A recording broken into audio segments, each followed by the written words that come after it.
สวัสดีทุกท่านนะวันนี้เป็นสารสิมันนำเยี่ยมปืนมือสองนะแล้วขั้นตอนฟันเรามาเป็นเนาะตัวนี้นะจะเป็น MC นะMC เป็นเบาปนอดนะสลับเป็นปืนนี้ที่ว่าธรรมดาเนาะอันนี้จะเป็นลานถอดเนาะยาว60 เซนนะหมกไงค่ายบาร์โบ๊มเลยสีคึกเฉพาะลาน60 เซนติเมตรเป็นลานถอดนะเขาจะเป็นให้นะเขาจะเทคกูนีที่ว่าลาม60 เซนนี่ที่ว่า30 เมตรนี่เข้าสร้างตัวนะโป้มือนี้นะ30 เมตรเนาะโอ้ลามทอนนี้ที่ว่าถ้ามันเทียบไซส์เล็กนี่คุณภาพตามไรนะเพราะว่ามันเป็นย้อนอย่างนะ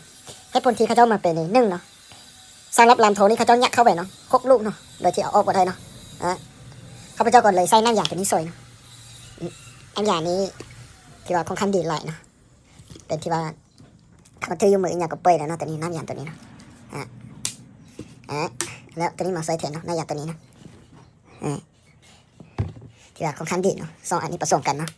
โอเคเลยเนาะตัวนี้เทคจีนี้มันจะเป็นซีเดนเนาะน้ำตัวนี้เนาะเขาจะเลยทอกใส่แต่ยูเทลลงมานะมาออกบนนี้เลยออกแบบออโต้เลยเนาะ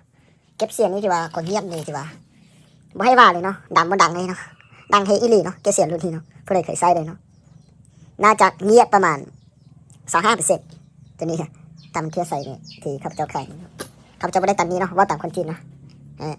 ประมาณนี้นะเปิด MC เนาะเดี๋ยวขั้นตอนฟันเรามาเป็นตัวนี้เนาะอันจะเป็นทางอลูเนาะทางอลูหัวหมุนเป็นที่ว่าสุกจุกสร้างห้าเนาะตัวนี้เนาะเป็นกล้องที่สคอเวอรินนะ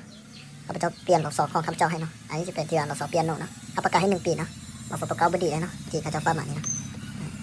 ประมาณนี้นะอันเดอร์ไฮโลค่ามาใกล้ๆเนาะเปิดบอลนี้นะเป็นจนแล้วนะประมาณนี้แหละนะเป็นกล้องที่สิคอเวอรี่3/12 คูณ 42เอาเซนเนาะแล้วว่าจะเป็นกล้องเวทเลยนะตัวนี้เนาะมันเป็นลูกเก่านะขั้นทันใดที่ว่าจะส่งปืนสามารถอีบอกห้ามเบอร์โทรตัดนะตัวนี้ได้เนาะ91826709เนาะวิดีโอนี้จบเพียงเท่านี้เนาะขอให้ติดตามวิดีโอต่อไปเนาะขอบใจนะ